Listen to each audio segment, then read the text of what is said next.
Assalamualaikum warahmatullahi taala wabarakatuh. Salam sejahtera semua.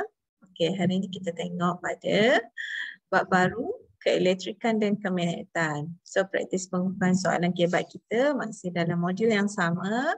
Kita tengok soalan 1 hingga soalan 7. Okey, untuk hari ini.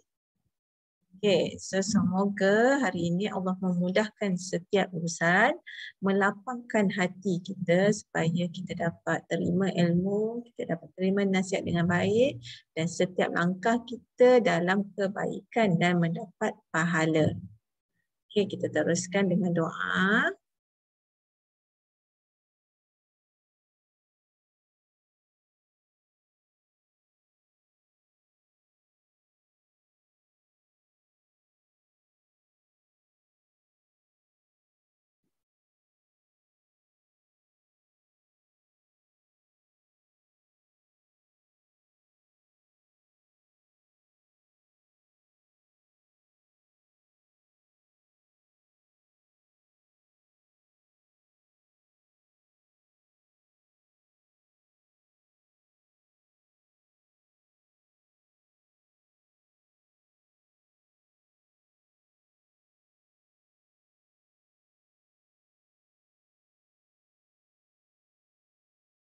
Doa mula belajar. Bismillahirrahmanirrahim. Allahumma aftah alaina hikmataka wanshur alaina min khazaini rahmatika ya arhamar rahimin. Rabbi shrah li sadri wa yassirni amri wahlul 'uqdatam min lisani yafqahu qawli. Amin amin ya rabbal alamin. Teruskan dengan soalan. Keelektrikan dan kemagnetan. Soalan 1. Rajah di bawah menunjukkan seorang kanak-kanak sedang menyikat rambutnya dengan sikat plastik. Biasa kita sikat hari-hari. Bila hari panas ataupun cuaca kering ataupun rambut kita kering, mengapakah rambut tertarik kepada sikat apabila kanak-kanak itu menyikat rambutnya pada hari yang panas? Apa yang berlaku? Kenapa rambut itu tertarik pada sikat? Ini kerana wujudnya cas-cas elektrostatik yang bergeser. Cas ini terhasil apabila sikat yang plastik itu bergeser dengan rambut yang kering. Bukan rambut basah, rambut kering. So cas-cas itu terhasil dan sikat yang bercas akan menarik rambut. Nak balik, cas elektrostatik ada positif dan negatif. Bila dia tertarik tu maksudnya cas kedua-dua bahan tu berbeza. Soalan 2. Habuknya kipas dia. Rajah di bawah menunjukkan habuk yang melekat pada daun kipas shilling rumah Faiz. Faiz berasa hairan memandangkan bagaimana kipas tu berputar dengan laju, tapi habuk masih melekat pada permukaan daun kipas. Ini bahasa Melayunya kita panggil daun kipas ya. Bukan sayap daun. So, mengapakah habuk melekat pada daun kipas setelah digunakan beberapa lama? Kenapa boleh jadi? Sebab cas-cas elektrostatik terhasil apabila daun kipas bergeser dengan molekul udara ketika dia pusing tu. So, daun kipas yang bercas dapat menarik habuk-habuk kecil di dalam udara. Makin lama makin banyaklah, makin tebal kalau kita tak cuci kipas. Soalan 3. Rajah menunjukkan konduktor kilat. Konduktor kilat adalah rod logam yang dipasang pada bahagian atas bangunan ataupun struktur yang tinggi. Supaya dia dapat mengalihkan kilat yang bercas tinggi ni terus dibumikan ke dalam tanah. So kesan dia tak bagi kesan lah kepada litar yang berada dalam bangunan tu. So macam mana? Uraikan bagaimana sebuah konduktor kilat berfungsi. Hujung konduktor kilat yang bercabang, maksudnya ni hujung ni dan tajam, dia akan bila dia tinggi dia akan mudahlah untuk menarik cas kilat tu untuk sampai ke dia. Okey, mengalihkan cas elektrik kilat yang terdapat pada kilat dan awan ke bumi. Maksudnya aliran dia ni ada aliran sampai ke tanah untuk dibumikan.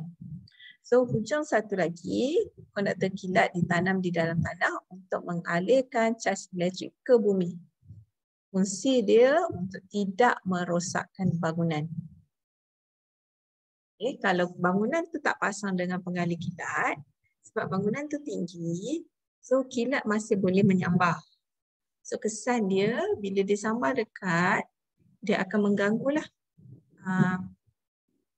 elektrik ataupun litar elektrik yang ada dalam bangunan. Kesan dia barang rosak, barang elektronik rosak, barang elektrik rosak, litar tu rosak, habis semua kena ganti balik. Okay, soalan 4. Rajah di bawah menunjukkan sebuah kapal terbang. Kapal terbang memperoleh caj elektrik yang tinggi apabila dia bergeser dengan udara semasa dengan terbang. Okay, soalan kapal terbang ni, bila dia masuk dalam awan ataupun dia kan bergerak dengan laju. So, bila laju tu, permukaan kapal terbang bergeser dengan udara yang berada di atmosfera lah. So, adalah cas-cas elektrostatik yang terhasil. So, bagaimana masalah ini dapat diatasi? So, pada permukaan kapal terbang ni memang ada cas elektrostatik, cas elektrik. So, macam mana nak atasi masalah itu? Okay, bila dia nak mendarat je, dia akan keluarkan tayar. Tayar itu akan mengalihkan cas elektrik kembali ke bumi. Okay, kita masuk soalan 5. Rajah di bawah menunjukkan kedudukan pemendak elektrostatik di dalam sebuah kilang. Gas-gas yang terhasil daripada aktiviti kilang akan melalui pemendak elektrostatik sebelum keluar daripada corong. Okay, nama dia pemendak elektrostatik. Kenapakah pemendak elektrostatik ini dipasang pada corong kilang itu? Okay, kita tengok. Pemendak elektrostatik ni digunakan untuk menyingkirkan bahan cemar daripada asap sebelum asap dibebaskan ke atmosfera. Okay. Dia bertindak sebagai penapis. Bila ditapis, so asap yang keluar itu adalah lebih bersih. Dan bahan-bahan cemar itu bagaimana dia nak tapis? Dengan menggunakan cas elektrostatik yang menarik zarah-zarah kecil yang terdapat dalam asap sebelum dibebaskan. Okay, soalan 6. Rajah di bawah menunjukkan sebiji mentol yang menyala. Apakah faktor-faktor yang mempengaruhi kuantiti arus yang mengalir dalam sesuatu litar elektrik? Okay, senang sangat ni, mudah sangat. Dah belajar dah pun. Okey, apakah faktor yang boleh mempengaruhi arus elektrik? Iaitu bilangan cas ataupun bilangan elektron yang mengalir dalam unit masa tertentu dan rintangan pengaliran cas tersebut. So ada dua lah faktor. Satu bilangan cas dan satu lagi rintangan yang terdapat dalam litar. Okay, soalan 7. Rajah di bawah menunjukkan elektromagnet. Okay, elektromagnet ringkas. Pada pendapat anda, apakah kelebihan dan kelemahan elektromagnet berbanding magnet kekal? Apa kelebihan elektromagnet berbanding magnet kekal? Okay, konsep elektromagnet maksudnya bila ada arus elektrik, magnet ini berfungsi. Skru ataupun paku ni akan bertindak sebagai magnet dan dia boleh menarik bahan-bahan yang tertarik dengan magnet. Okay. Kelebihan elektromagnet ialah medan magnet dapat ditukar dengan cepat. Macam mana nak tukar medan magnet utara selatan? Kita ubah saja dia punya biran kutub ni. Okay. So medan magnet dapat ditukar dengan cepat dan kita dapat kawal kuantiti arus elektrik yang mengalir melaluinya Okay.